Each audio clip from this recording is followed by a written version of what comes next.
Christ, the enemy of the self-righteous. Boy, the self-righteous, pointing a finger. How often do we become self-righteous and pointing our fingers at other people? It was too much for the religious elite.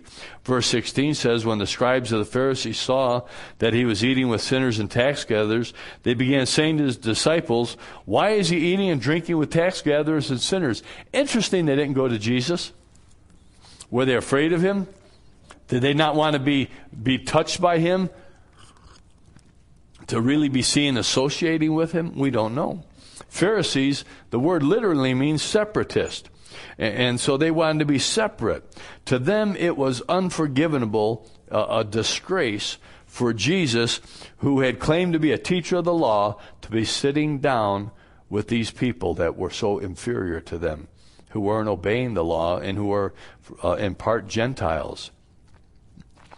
Perhaps none of us espouse to be pharisaical in our beliefs. I don't think anybody that I know would claim that they were pharisaical in their beliefs. In fact, we loathe that. We loathe the Pharisees for the most part because of the behavior that we read about. But many of us live like them nonetheless. We come to Christ in our desire. Boy, and I can see this all in my life. In my desire to be godly, I sought out Christians. I wanted to be around other Christians. I wanted to be around good people, people that didn't live the life that I lived in the past. And ultimately, we begin to arrange our lives so that we're with believers more than we're with non-believers. We attend Bible studies that are mostly Christians. We attend Sunday school, for the most part, as Christians. We go to prayer meetings, some of them on Wednesday night. That's or most of the time, that's 100% Christian. And we have Christian doctors and dentists and plumbers and carpenters, electricians. None of that's necessarily bad. However, if it causes us to overlook the lost and the needy, if it causes us to overlook those people that we sang about earlier, those people that need the Lord, then there's something that's categorically wrong in that. If we're never influencing them for Christ, how are their life going to be changed? So it might sting a bit. Well, some of us are not Pharisees philosophically. We are Pharisees in our practice, in our practicality, because we don't want to be around those kind of people. So what do? I think there's a need for us to reach out to interact with Christian and non-Christian alike, to reach out to our neighbors. Not all of our neighbors are Christians, and reaching out to them, developing a bridge to them, reaching out to those we work with, those that interact our life in places that we might go. In John 17:15, Jesus said, my prayer is not that they take them out of the world, but that you protect them from the evil one. Boy, as Lorraine shared about the Wahi Baptist Church and somebody breaking in and robbing all that stuff, Lorraine shared this with Tony. When our church got broke into, we've been broke into twice. And,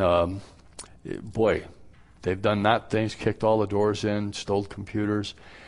And as I thought about that when I came in and found it that way, why, God? Why allow that to happen to us? We're a small church. We don't have a lot. And what God said to me in my heart of hearts was, who else is going to pray for those people? Who else is going to remember them? Because maybe they're the Levi's and of life and the Mary Magdalens that aren't very reputable people that don't really have a Christian influence.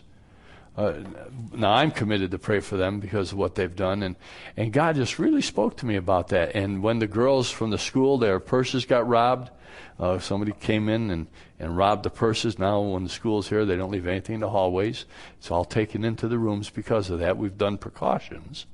But I still remember to pray for those people. Because somebody needs to. And just maybe that's why God allows Christians to get robbed or to get hurt or to have problems, so that we see our dependency on Him and that we take those opportunities to share. The Pharisees, They were scandalized. But instead of approaching Jesus, they approached his disciples and questioned, why is he doing this? Why is he eating with them and drinking with them? Why is he socializing? Numeral number 3 on your outline, we find Jesus' defense for socializing with the riffraff of society. Jesus heard what they were saying and thoroughly disgusted with the littleness of their hearts. What does he feel about our hearts today? What does he feel about how we might look at people and categorize people? Does he see a littleness in our heart? Man, I have prayed, Lord, oh gosh, open my heart. Two things that Jesus responds to. First, he says, it is not those who are healthy who need a physician, but those who are sick. Boy, you think about that statement. It's common sense. Doctors need to visit who? The ill, the sick people. Why should the doctor go to the healthy people? And they're healthy, so they go to see sick people. Well, and if you kind of continue to break that down, why should those of us that are whole just go to those that are whole? Maybe we should go to those that are broken and share with those that are broken hope that we might have. Boy, and the joyful, who should the joyful go to? Those that are mourning. Boy, it's not that we should never be around joyful people or healthy people or whole people, but we need not to forget about those that are broken and that are hurting and that are mourning. Those that are strong, go help the weak. And I thank God that we do a lot of those things. And we try to help. It's asking, Lord, what do you want me to continue to do? History records that when Oliver Cromwell, I read his autobiography or biography, when he ruled England, the nation had experienced a crisis. They had no more silver to make coins. And so Cromwell says, go to the cathedrals and see if there's any silver in the cathedrals. And his soldiers came back and he said, the only silver in the cathedrals are the statues of the saints. Cromwell says, melt down the saints and get them back into circulation. Here's the punchline. Sometimes God must do that with us. We must be melted down so that we get back into circulation with the people that are lost, the people that are hurting, the people that break into churches and that do despicable things. He needs to melt us down so that we'll look at them, so that we'll lend a helping hand, we'll be involved. Second, Jesus completed his answer to them with his overall purpose statement. His purpose statement for coming. He says, I did not come to call the righteous, but sinners. And truthfully, the Pharisees were just as needy as the publicans. Just as needy. I'm just as needy as you are. And they were just as needy, and they were sinners, but tragically, and here's the tragedy, they didn't recognize their own sinfulness. They were so busy categorizing other people that they never looked at themselves to see what was in their hearts and what was the hardness of their hearts. How might they be hypocrites? We are so good at pointing hypocrisy in other people. Do we look to ourselves and say, man, am I being a hypocrite? Am I leading a double life? Do I have a double standard? I have a standard for those people over there, and for myself I have a different standard? Jesus is saying, in effect, to people who think they are righteous, I have nothing to say to them. But to those who know that they have a need, man, to them I have come. Man, we've got to recognize our neediness. The person who says, I have no need, or there's no significant sin in their lives, they're beyond ours, and they're certainly beyond God's, because they won't seek God's help. They're beyond our help. Man, if they don't recognize that they have a need, how do we help them? Sometimes you have to help people recognize they have a need. And then we have to take them to where the need can be met. And that's in the Lord. All we can do at that point is to pray for them. All we can do is pray that they would see God, that they would reach out to God, and that we might be there to be a person that could share the truth with them. Sooner or later, their life is going to go down the tubes. I know. That's where my life went. It went down the tubes. Man, I was the riffraff scum of society. I mean, that's my attitude was that way. I was categorizing other people. I could find hypocrisy in all kinds of people and wasn't willing to look at myself. And the Lord brought me to that low point in my life that, and I shared this before, I'm one of those that getting to the bottom of the barrel wasn't enough. Man, I still tried to do it on my own. I had scratched and clawed my way through the barrel to find out that there was just nothing but a hole. And then finally I looked up. And finally I seen God. And I think that's where people will get to. They get to the end of their rope and they finally recognize they have a need. And I believe that's why God often allows trouble to come into our lives as believers. Because we're believers, but we're still trying to do it on our own. We're trying to make it on our own. We're trying to work it all out in our strength, and we don't depend on God. We don't see a need. We don't call upon Him. We don't lean on Him. Instead of leaning on His understanding, Proverbs 3, 5, and 6, we lean on ours. And then we try to make our way, and in effect, we're saying, I don't need God, or I don't trust Him, or He's not enough. So God has to work in our lives to strip away the delusions that we are masters of our own destiny and that we need Him. Lessons from this party. Well, first, Christ and His followers did not, and still we must not isolate ourselves. We must not isolate ourselves from a hurting world. Man, I don't need to have my best friends be non-Christians, but I need to interact with non-Christians. And maybe I have to really become close friends to have that opportunity to share, because they might not listen otherwise. And we're not, as they weren't, assimilated into the world. They didn't get assimilated by the world, and that's a real danger. They went out on mission with Christ. They were on mission. Is your life an on-mission life? Are you looking for opportunities to serve? Do you ask God to show you opportunities to pray for people, to interact, to show them a sense of hope, a sense of direction?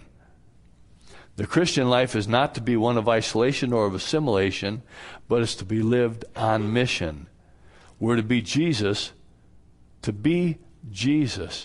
those people who intersect our lives. So maybe on Sunday morning, maybe what we need to be asking is, how have you been Jesus this week? How have you been Jesus to somebody this week? Instead of how's God working in your life, which is kind of similar, but how have you been Jesus to somebody? Second, Christ sat down, and He sits down with sinners. He dined with them, and they with Him, and He met their needs. And should we do any less? When we sing People Need the Lord, do we internalize that song, that we're singing that maybe God wants us to be the person that shares Christ? Instead of being so fear-based and fearful that they're going to condemn me, they're going to, I'll lose my job, and we awfulize this stuff all the way out there to where we're immobile, maybe we need to go back and say, Lord, You are the one who gives strength. You're the one that's powerful. You didn't give me a spirit of timidity. You gave me a spirit of power and might. Lord, help me to see where You're working, that I can join You. Help me to see where there's a need in ministry. Help me to see where there's a need in people's lives at work, in my neighborhood, in my social group, in those that cross my path. You know, it's amazing. I think it's amazing when you don't know a person and you say, hi, how you doing? They start telling you their life story. Gosh, I walk into that. And you know, every time I walk into it, I think, oh, man, Lord, man. Okay, you're interruptible. Okay. And I have to talk to God about that. And then they start sharing their life, and it's an opportunity to share some hope. And I just ask God to help me to see that. And sometimes I'm much better at it than others. And sometimes I'm so preoccupied with something else that I miss that opportunity. And then as I'm getting ready to leave, I think, man, I missed that opportunity. And so then I pray, like Joan prayed last week, oh, Lord, bring somebody to share Jesus with that person. That's not a bad prayer. If I've missed the opportunity, recognize I've missed it and ask God to bring somebody else to meet that need. I think that's a wise prayer. And I think He loves us He loves us all the time. I think He's encouraged by us and feels praised by us when we lift that person up and ask Him to remember to bring somebody else there. because we're at least doing something at that point.